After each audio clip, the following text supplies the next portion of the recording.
Good morning everyone. Welcome to PW only IAS. दोस्तों, बात करें अगर हम पेरिस ओलंपिक्स 2024 की, तो कल यानी 26 जुलाई को पेरिस ओलंपिक्स यहाँ पे स्टार्ट हो गए हैं। अगले लगभग 15 दिन यानी कि 11 अगस्त तक ये ओलंपिक्स हमें यहाँ पे देखने को मिल जाएंगे।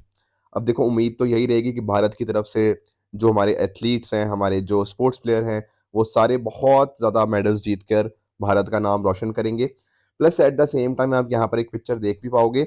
हमारा जो इंडियन कंटिजेंट है ना, उसने यहाँ पर जो सीन रिवर है, वहां पर ओपनिंग सेरेमनी के अंदर यहाँ पे सेल किया। दरअसल में मैंने पिछले दिनों के अंदर आपको इस रिवर के बारे में बताया भी था। ये जो रिवर है ना, आपको पेरिस में देखने को मिल जाएगी। ये फ्रांस की दूसरी सबसे लंबी नदी है आफ्टर लॉयर। अगर इस कोर्स की बात करें तो आप नोटिस कर पाओगे, ये जो रिवर है ना, ये इन दी एंड जाके आपके जो इंग्लिश चैनल आपको देखने को मिलेगा बिटवीन इंग्लैंड एंड फ्रांस, वहां पर जाके ये ड्रेन आउट होती हुई हमें देखने को मिल जाएगी। तो इसके साथ ही साथ अगर मैं बात करूं तो आप नोटिस करोगे, इंग्लिश चैनल बेसिकली आपकी अटलांटिक ओशन का ही एक आर्म देखने को मिल जाता है, जो कि नदर्न फ्रांस को आपके सदर्न इंग्लैंड से यहाँ पे सेपरेट करता है। इसके अलावा अगर मैं बात करूं तो यहाँ पर ये जो नदी है या जो इसका रिवर बेसिन है, यहाँ पर आपको परमिएबल रॉक्स देखने को मिल जाती हैं, जिस वजह से इसमें ना फ्लडिंग बहुत ही कम आती है, या फिर फ्लडिंग का जो रिस्क होता है वो अपने आप में काफ़ी कम हो जाता है। बाकी आप नोटिस करोगे, बहुत सारा यहाँ पे फ्रेंच का इनलैंड वाटरवे ट्रैफिक यहाँ पे इसको हैंडल करता है। तो ये रिवर का थोड़ा-सा आपको एक बेसिक आइडिया होना चाहिए, क्योंकि बार-बार ये जो रिवर है ना, ये न्यूज़ में आ रही है। उसके साथ ही अगर मैं बात करूँ फ्रंट पेज की, तो यहाँ पर आप देख पाओगे कि सुप्रीम कोर्ट ने ना, दरअसल में जो केरला सरकार की एक दलील थी, केरला सरकार की ये दलील थी, इन्होंने बोला कि यार हम ना यहाँ पे कोई बिल पास करते हैं वहाँ की लेजिस्लेटिव असेंबली से, तो वो आगे गवर्नर साहब के पास जाता है। तो गवर्नर साहब पता क्या करते हैं? कई-कई लंबे समय तक, कई-कई सालों तक भी इनफैक्ट कुछ बिल्स के ऊपर बस बैठे रहते हैं, कोई एक्शन नहीं लेते। फिर इन द एंड वो आगे जाके प्रेज़िडेंट को साहब को भेज देते हैं, उनके लिए रिज़र्व कर देते हैं, उनको रेफर कर देते हैं। तो इस वजह से पता क्या हो रहा है? इस वजह से जो पूरा प्रोसेस होता है, वो डिले हो जाता है।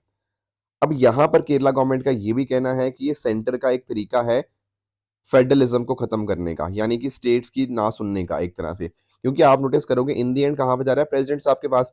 एंड प्रेसिडेंट साहब के पास तो डिस्क्रिशन होती नहीं है, वो तो काम करते हैं एड एंड एडवाइस ऑफ आपके काउंसिल ऑफ मिनिस्टर्स के। Are you getting my point? तो सुप्रीम कोर्ट ने बोला है कि जो केरला सरकार की दलील है, इसको एग्जामिन किया जाएगा, देखा जाएगा कि ये जो इस तरह से गवर्नर के एक्शंस होते हैं, क्या ये एक्चुअल में फेडरलिज्म के अगेंस्ट जाते हैं या नहीं। दोस्तों, स्टार्ट करते हैं आज की डिस्कशन। डेट है आज की 27 जुलाई 2024, एंड आप सभी का स्वागत है आज के प्रीलिम बूस्टर न्यूज़ डिस्कशन के अंदर। पहला दोस्तों जो हम टॉपिक डिस्कस करेंगे, वो आपका चिराइदियो मोईदाम के बारे में है। कल एक वीडियो भी आया था इसके रिगार्डिंग ग्रुप आपके यूट्यूब के ऊपर ही, पर थोड़ा-सा इसको मैं डिटेल में आपको समझाने की कोशिश करता हूँ।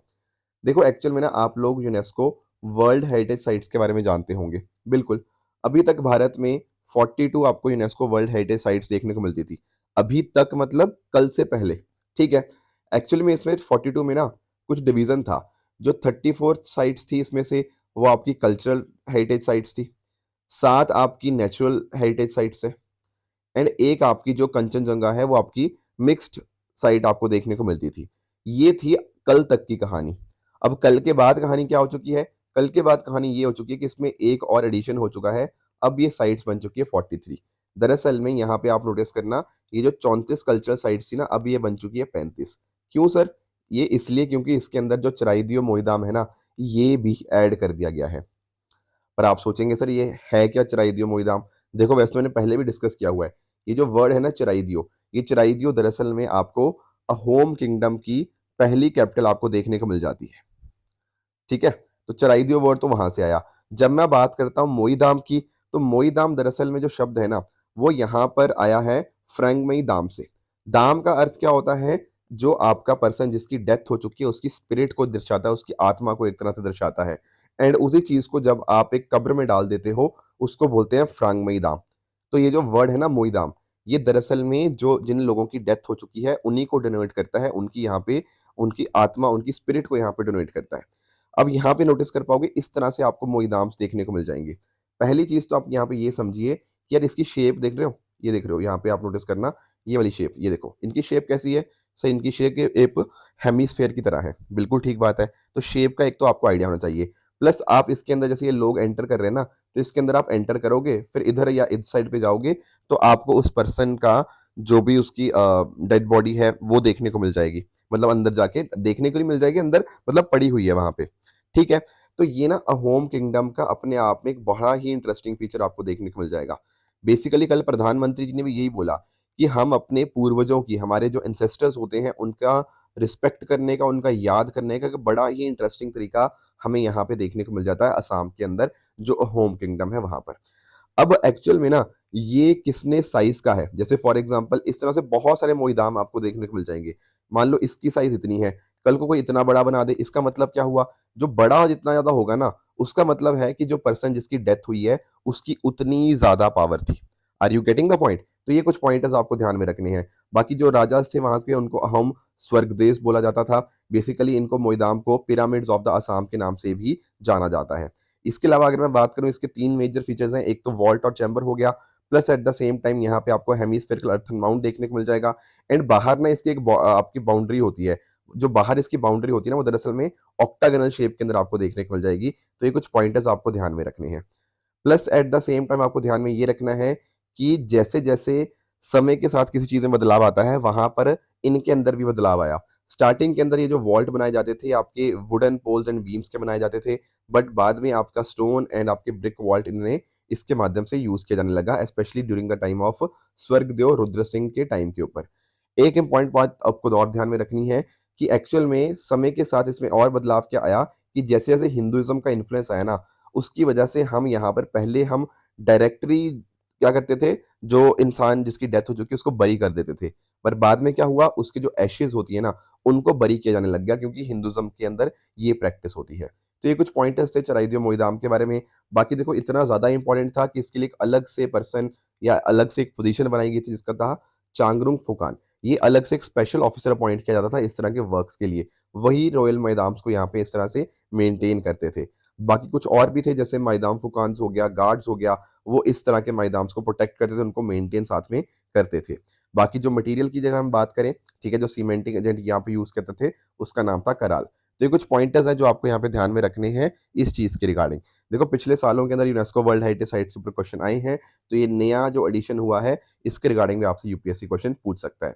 बाकी देखो जब मैं जैसे बात करता हूँ ना होम किंगडम की, तो आप जानते होंगे कि असम का जो किंगडम है, वो अहोम किंगडम आपको देखने को मिल जाएगा।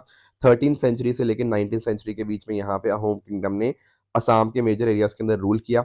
इवन ऐसा बताया जाता है कि 16 से 15 से लेकर 1682 के बीच में यहाँ पर बहुत बार मुगल्स ने ट्राई किया कि अहोम किंगडम को कैप्चर कर लें, बट वो कभी भी यहाँ पे सक्सेसफुल नहीं हो पाए। दरअसल में छोटी सी सक्सेस ज़रूर हुई थी स्टार्टिंग में, बट ओवरऑल कभी सक्सेसफुल नहीं हो पाए। तो 17 बार यहाँ पे कोशिश करी गई थी इस पर्टिकुलर किंगडम को कैप्चर करने की, पर बहुत अच्छे-अच्छे रूलर्स थे, जैसे फॉर एग्ज़ाम्पल अगर मैं बात करूँ, स्वर्गदेव चक्रध्वज सिंगा, ये थे अहोम किंग। एंड उसी तरह से वहाँ पे सामने था औरंगज़ेब। अब औरंगज़ेब ने भेजा राजा राम सिंह वन ऑफ जयपुर को, उसी तरह से अहोम किंग की तरफ से एक जनरल थे बहुत ही फेमस, जिनका नाम था लचित बरफुकन। लचित बरफुकन जी ने इतनी बहादुरी से लड़े बैटल ऑफ सरायघाट के अंदर, कि एक तरह से आप कह दो कि मुगलों की इतनी बड़ी आर्मी भी यहाँ पे इस चीज़ को कैप्चर नहीं कर पाई। उसका रीज़न यही था कि देखो एक तो इनको बहुत सारे गुरिल्ला टैक्टिक्स आते थे, जिसके माध्यम से बहुत ही छोटी आर्मी भी बहुत बड़ी फोर्सेस को टैकल कर सकती थी। इवन हमारे जो छत्रपति शिवाजी महाराज है, वो भी इस तरह की टेक्निक्स को यूज़ करते थे, राइट?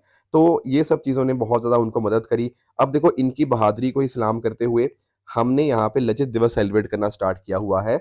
हर साल 24 नवंबर को यहाँ पे लचित दिवस यहाँ पे मनाया जाता है। तो ये कुछ पॉइंटर्स हैं जो आपको ध्यान में रखने हैं लचित दिवस के बारे में भी, एंड इवन अदरवाइज़ आपको इनका एक अच्छा आइडिया होना चाहिए। बाकी आप जानते ही हो, मैंने आपको पहले भी बताया था कि 21 जुलाई से लेकर 31 जुलाई के बीच में दरअसल में यूनेस्को की वर्ल्ड हेरिटेज कमेटी की मीटिंग हो रही है इंडिया के अंदर ही, हमारे नई दिल्ली के अंदर जो भारत मंडपम है। इसके अंदर बहुत सारे फैसले लिए जाएँगे। अब जैसे ये फैसला था चराइदियो मोईदाम को ऐड करना, ये इसी पर्टिकुलर मीटिंग में लिया गया। दरअसल में हर साल यहाँ पे यूनेस्को की मीटिंग होती है। ये 46 सेशन था। पिछले साल जो मीटिंग हुई थी वो रियाद सऊदी अरेबिया के अंदर हुई थी। ध्यान में रखने वाली बात ये है कि आज तक कभी भी इंडिया में मीटिंग नहीं हुई थी यूनेस्को की वर्ल्ड हेरिटेज कमेटी की। ये पहली बार ऐसा हो रहा है कि इंडिया में इस चीज़ की मीटिंग हो रही है। तो यही डिसाइड करते हैं कि किस साइट को यहाँ पे ऐड करना है, किसको नहीं करना। तो इसके अंदर आपको टोटल 21 स्टेट पार्टीज़ आपको देखने को मिल जाएँगी। इवन जो इंडिया है ना, वो भी इसका यहाँ पे पार्ट है। दरअसल में 21 स्टेट पार्टीज़ आपके जनरल असेंबली के द्वारा ही इलेक्ट करी जाती हैं, और एक पर्टिकुलर कंट्री की जो टर्म होती है वो 6 साल की होती है। तो इसके द्वारा ही देखा जाता है किसको ऐड करना है, क्या चीज़ें हैं, एंड बाकी आप चीज़ें आप नोटिस कर पाओगे कि फंड को कैसे यूटिलाइज़ करना है, किसको फाइनेंशियल असिस्टेंस देनी है, वो सारी चीज़ें यहाँ पे वर्ल्ड हेरिटेज कमेटी के द्वारा ही डिसाइड करी जाती हैं। पिछले साल आपका शांति निकेतन हो गया, plus at the same time जो होयसालेश्वर टेम्पल्स हैं, उनको यहाँ पे ऐड किया गया था इन यूनेस्को वर्ल्ड हेरिटेज साइट। वो आपका रियाद जो आपका सऊदी अरेबिया में वहाँ पर किया गया था। पर इस पर जो मीटिंग पहली बार इंडिया में हो रही है, उसमें ये अभी तक एडिशन हो चुका है। अभी 5 दिन और हैं, 27 से लेकर 31 5 दिन बचे हुए हैं। तो और क्या-क्या होता है, तो आने वाले दिनों में हमें पता लग जाएगा। नेक्स्ट दोस्तों अपने टॉपिक की तरफ बढ़ते हैं, that is 2 halls in Rashtrapati Bhavan gate names. दरअसल में आप यहाँ पे नोटिस करोगे कि हमारे जो प्रेसिडेंट हैं, उनके द्वारा यहाँ पर 2 इंपॉर्टेंट हॉल्स का रीनेमिंग करी गई है। एक नाम था, आप नोटिस करोगे पहले, दरबार हॉल, उसको नाम दे दिया गया है गणतंत्र मंडप, एंड उसी तरह से अशोक हॉल को नाम दे दिया गया है अशोक मंडप के नाम से। अब आप पूछेंगे सर ये नाम क्यों बदला गया? देखो यार, जब हम बात करते हैं दरबार की, दरबार से हमें ऐसा नहीं लगता कि कोई राजा का दरबार चल रहा है ना? दरबार वर्ड हम तभी यूज़ करते हैं, तो बिल्कुल, एक्चुअल में पहले हम बात करें तो दरबार को इसीलिए रेफ़र किया जाता था कि या तो भारतीय रूलर या कोई ब्रिटिश रूलर्स की यहाँ पे बात करी जा रही है। पर अब तो ऐसा नहीं है ना? हम तो गणतंत्र में रहते हैं एक तरह से, भारत तो एक रिपब्लिक है। तो हमने यहाँ पे ये सोचा यार कि ये दरबार वर्ड सही नहीं है, तो हमने यहाँ पे इसका नाम रख दिया गणतंत्र मंडप, ठीक है? तो जो हमारे डेमोक्रेसी की बात होती है, उसको यहाँ पे ये रिफ्लेक्ट करता है। उसी तरह से अगर मैं बात करूँ अशोक हॉल की, तो दरअसल में ना आप शोक वर्ड जानते होंगे, शोक का मतलब होता है दुःख, और जब मैंने लगा दिया आगे, तो मतलब कोई चीज़ दुःख के बिना है, बिना कोई दुःख के, है ना? और हमारे यहाँ तो देखो जो एम्परर अशोका है, उनकी भी बहुत ज़्यादा इंपॉर्टेंस है। तो दरअसल में अशोक वर्ड उसी चीज़ को डिनोट करता है। बाकी आप नोटिस करोगे कि नेशनल एम्बलम जो हमारा है, वो अशोक लायन कैपिटल को यहाँ पे फीचर करता है, और अपने आप में अशोक ट्री भी बहुत ज़्यादा इंपॉर्टेंट बन जाता है। तो क्योंकि हमारी लाइफ के अंदर, हमारी ट्रेडिशंस के अंदर अशोक वर्ड की अपने आप में बहुत ज़्यादा इंपॉर्टेंस है। Plus at the same time हम चाहते थे कि एक तरह की लैंग्वेज के अंदर यूनिफ़ॉर्मिटी हो, जहाँ पर हम अपने ट्रेडिशन को भी दिखाएँ एंड मॉडर्निटी को भी दिखाएँ। तो इसी वजह से हमने यहाँ पे अशोक हॉल, यहाँ पे इसका नाम रख दिया गया है। अशोक हॉल का नाम बदल के अशोक मंडप यहाँ पे रख दिया गया है। तो ये चीज़ें आपको यहाँ पे पता होनी चाहिए। नेक्स्ट दोस्तों, एक्चुअल में ना एक छोटी-सी चीज़ आपको बता दूँ, जैसे ना आपके ये जो दरबार हॉल हुआ करता था, बेसिकली जिसको अब गणतंत्र मंडप बोल दिया गया है, यहाँ पर ना आपके बहुत सारे जो नेशनल अवार्ड्स वगैरह होते थे, वो यहाँ पे दिए जाते थे। ठीक है ना? तो ये बात आपको ध्यान में रखनी है। आगे चलते हैं नेक्स्ट टॉपिक की तरफ, दैट इज़ केआरएस डैम के बारे में थोड़ा-सा पढ़ने की कोशिश करते हैं। केआरएस डैम को बोला जाता है क्या? कृष्णा राजा सागर डैम, ठीक है? अब यहाँ से लगभग 1 लाख क्यूसेक पानी यहाँ से रिलीज़ किया जाएगा। एक्चुअल में जब मैं बात करता हूँ ना क्यूसेक की, cusec stands for 1 cubic foot पर सेकंड, ठीक है? बेसिकली ये पानी किस रफ्तार से यहाँ पे फ्लो कर रहा है, फ्लो ऑफ वाटर को ये रिप्रेजेंट करता है। बेसिकली 28 लीटर के आसपास आपको पानी यहाँ पे देखने को मिल जाता है, 1 क्यूसेक का अप्रॉक्सिमेट वैल्यू इतनी होती है। तो उसको आप देख लो कि 1 लाख क्यूसेक कितना हो जाएगा। तो ये बात तो चलो ठीक है, थोड़ा फैक्चुअल चीज़ थी, बट अदरवाइज़ आपको ध्यान में देना है कि आपके जब हम बात करते हैं ना केआरएस डैम की, ये किसके ऊपर, नदी के ऊपर है? आपकी कावेरी नदी के ऊपर। यहाँ पर आप इमेज के अंदर कावेरी नदी का फ्लो देख भी पाओगे। अब यहाँ पर आपको, इस जगह के ऊपर आपको, यहाँ पर कृष्णा राजा सागर डैम आपको देखने को मिल जाएगा। अब ध्यान रखिए, जो कावेरी नदी है वो ओरिजिनेट होती है आपके Talakaveri in Coorg district of Karnataka. Basically आपकी जो ब्रह्मगिरी रेंज है ना, ये ब्रह्मगिरी रेंज आप बिल्कुल ध्यान में रखिएगा, ऑफ द वेस्टर्न घाट्स, वहां से यहाँ पे ये रिवर कावेरी आपकी ओरिजिनेट होती है। कुछ एक इसकी लेफ्ट बैंक ट्रिब्यूटरीज जैसे हारंगी, हेमावती, शिमशा, अर्कावती, उसके साथ साथ आपकी कुछ राइट बैंक ट्रिब्यूटरीज है जैसे लक्ष्मण तीरथ, काबनी, स्वर्णवती, भावनी, नोएल, अमरावती। ये सारे क्वेश्चन ना यूपीएससी ने पूछे गए हैं कि ये ट्रिब्यूटरीज कौन सी नदी की है। ऑलरेडी यूपीएससी में ये क्वेश्चन आ चुका है। अब ये जो मैं डैम की बात कर रहा हूँ, तो कावेरी नदी के ऊपर बना हुआ है, जहाँ पर आपकी कावेरी नदी, हेमावती और लक्ष्मण तीर्थ रिवर मिलती है ना, वहाँ पर आपको ये डैम देखने को मिल जाएगा। अब ये नाम कहाँ से आया सर, कृष्णा राजा सागर डैम? ये नाम आया है आपके जो वुडेयार डायनेस्टी है, उसके रूलर के ऊपर। बेसिकली आप जानते होंगे कृष्ण राजा वुडेयार फोर्ट ऑफ मैसूर, तो उन्हीं के नाम के ऊपर यहाँ पे इस पर्टिकुलर डैम का नाम रखा गया है। ये डैम इतना इंपॉर्टेंट है कि आपका मैसूर हो गया, आपका बैंगलोर हो गया, उसके लिए ड्रिंकिंग वाटर की तरह सर्व करता है। इवन आपके मांड्या के लिए इरिगेशन के लिए इसको यहाँ पे यूज़ किया जाता है, एंड साथ ही साथ आपका जो शिवन समुद्र हाइड्रो इलेक्ट्रिक पावर स्टेशन है, वहाँ पर भी पानी सप्लाई करने के लिए यही रिस्पॉन्सिबल है। इसके साथ ही साथ जो वृंदावन गार्डन्स हैं, एक गार्डन आपको यहीं पे डैम के पास में देखने को मिल जाते हैं। तो these are some of the points regarding KRS dam जो आपको जानने चाहिए। अगला दोस्तों हमारा टॉपिक है इन स्पेस के बारे में। इन स्पेस की फुल फॉर्म क्या है? IN space stands for Indian national space promotion and authorisation centre. अभी रिसेंटली क्या हुआ है, इन स्पेस के द्वारा प्रपोजल्स इनवाइट किए गए हैं ताकि सैटेलाइट सिस्टम को मैनेज किया जाए, उसको बिल्ड किया जाए अंडर पीपीपी मॉडल। थोड़ा सा इसको यहाँ पे डिस्कस हम कर लेते हैं। एक्चुअल में क्या है ना, जब मैं बात करता हूँ इन स्पेस की, इन स्पेस आपकी आती है डिपार्टमेंट ऑफ स्पेस के अंतर्गत। डिपार्टमेंट ऑफ स्पेस आपका ministry of science and technology के अंदर आपको एक डिपार्टमेंट देखने को मिल जाएगा। उसी डिपार्टमेंट के अंतर्गत यहाँ पर एक इंडिपेंडेंट सिंगल विंडो एजेंसी आपको देखने को मिल जाएगी जिसका नाम क्या है? IN space. अब इसके बारे में डिस्कस करना इतना इंपॉर्टेंट क्यों हो जाता है? क्योंकि एक्चुअल में आप नोटिस करोगे ना, हमारे यहाँ पे कोशिश यही है कि अभी तक स्पेस सेक्टर के अंदर मेजर काम किसका रहा है? इसरो का रहा है। पर अब हम धीरे-धीरे करके चाहते हैं कि नहीं यार, प्राइवेट सेक्टर पार्टिसिपेशन भी इंक्रीज़ होना चाहिए। तो स्पेस सेक्टर के अंदर पिछले कई सालों के अंदर बहुत सारे रिफॉर्म्स आए हैं। उनमें से एक रिफॉर्म ये भी है कि हमने इन स्पेस का फॉर्मेशन किया। तो आपका जैसे फॉर एग्ज़ाम्पल जो भी आपकी नॉन गवर्नमेंटल एंटिटीज़ हैं, वो कैसे स्पेस एक्टिविटीज़ के अंदर पार्टिसिपेट कर सकती हैं, प्रमोट कर सकती हैं, उनके अंदर यहाँ पे उनको इनेबल करना, वो सारे काम यहाँ पे देखने को मिल जाएँगे। इसके अंदर लॉन्च व्हीकल को डेवलप करना, सैटेलाइट डेवलप करना, स्पेस बेस्ड सर्विसेज प्रोवाइड करना, इंफ्रास्ट्रक्चर्स को मतलब शेयरिंग बेसिस पे यहाँ पे लेना, ठीक है ना? जो भी आपकी डिपार्टमेंट ऑफ स्पेस या इसरो की तरफ फैसिलिटीज़ यहाँ पे कंट्रोल है, उनको कैसे शेयर किया जा सकता है, ये सारे काम इन स्पेस के द्वारा ही यहाँ पे देखने को मिल जाते हैं। तो एक तरह से it is a single window clearance and authorisation agency, right? बाकी आप नोटिस करोगे इसरो और नॉन गवर्नमेंट एंटिटीज़ के बीच में एक इंटरफेस की तरह यहाँ पे काम करता है एंड अपने आप पे बहुत ज़्यादा इम्पोर्टेंट हो जाता है। क्योंकि अगर आप नोटिस करो, जैसे आप स्पेस एक्स की बात करते हो, अब स्पेस एक्स के फाल्कन 9 रॉकेट्स आप जानते होंगे, तो प्राइवेट सेक्टर कंपनीज एक तरह से आएंगी ना, तो उससे देशों को बहुत ज़्यादा फायदा होता है। ग्लोबल इकोनॉमी भी यहाँ पे बूस्ट होती है। Plus at the same time कई बार कुछ जो गवर्नमेंट एंटिटीज नहीं कर पाती, वो प्राइवेट सेक्टर एंटिटीज कर सकती हैं। तो इसलिए इन स्पेस का काम अपने आप में बहुत ज़्यादा इंपॉर्टेंट बन जाता है। नेक्स्ट दोस्तों, एक हमें रिपोर्ट के बारे में चर्चा करनी है, that is Hima commission report. ये रिपोर्ट भी चलो इंपॉर्टेंट है, पर उसके अलावा ना हमें पॉश एक्ट डिस्कस करना है यहाँ पे, that is more relevant here. But फिर भी थोड़ा सा हम यहाँ पे इसके बारे में चर्चा कर लेते हैं। दरअसल में यहाँ पर 2017 के अंदर क्या हुआ था, जो केरला सरकार ने ना एक 3 मेंबर कमेटी बनाई थी अंडर केरला हाई कोर्ट जज जस्टिस के हेमा, रिटायर्ड जज हैं बेसिकली। इन्होंने यहाँ पे ये कमेटी जो बनाई थी, उसका पर्पस ये था कि जो मलयालम फ़िल्म इंडस्ट्री है, उसके अंदर किस तरह से सेक्सुअल हरासमेंट या जेंडर इक्वालिटी है या नहीं है, ये चीज़ चेक करने के लिए यहाँ पर इस कमेटी को बनाया गया था। इन्होंने यहाँ पे इस कमेटी ने काम किया, अपना देखा, इन्वेस्टिगेशन करी, तो पाया कि हाँ जी, एक्चुअल में ये दिक्कत है। कास्टिंग काउच जैसी चीज़ें हमें देखने को मिलती हैं कि कई बार ना महिलाओं को जो डायरेक्टर होता है, कास्टिंग डायरेक्टर, उसको सेक्सुअल फेवर्स यहाँ पे देने पड़ते हैं ताकि उनको फ़िल्म के अंदर एक रोल मिल जाए। एंड ये अपने आप में काफ़ी कंसर्निंग चीज़ भी है। Plus at the same time alcohol और ड्रग अब्यूज़ का यहाँ पे देखने को मिल जाता है। तो ऐसी बहुत सारी इन्होंने काफ़ी लंबी-चौड़ी रिपोर्ट बनाई है इस चीज़ के regarding. Plus at the same time इन्होंने बात करी है कि हमें एक ट्रिब्यूनल सेटअप करना चाहिए ताकि फर्दर इसके बारे में एलिगेशंस को यहाँ पे और इन्वेस्टिगेट किया जा पाए। तो ये रिपोर्ट तो हमें थोड़ा समझ आ गया। एक तो यूपीएससी डायरेक्ट क्वेश्चन पूछ सकता है कि चलो ठीक है, ये हिमा कमीशन रिपोर्ट न्यूज़ में थी, या अदरवाइज़ आप इसको मेंस में भी कोट कर सकते हो अपने आंसर्स के अंदर।